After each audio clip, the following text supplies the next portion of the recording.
This is a final video to fix Windows Media Creation Tool error 0x80070003 0xA001B.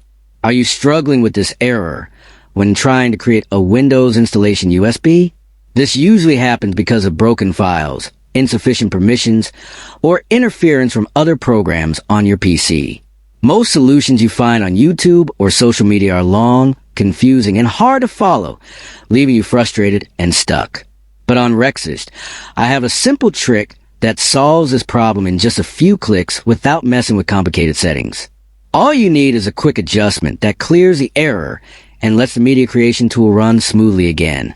If you want, I can make a full step-by-step tutorial showing exactly how to do it. So comment below and I'll guide you through every single step to fix this error fast and safely.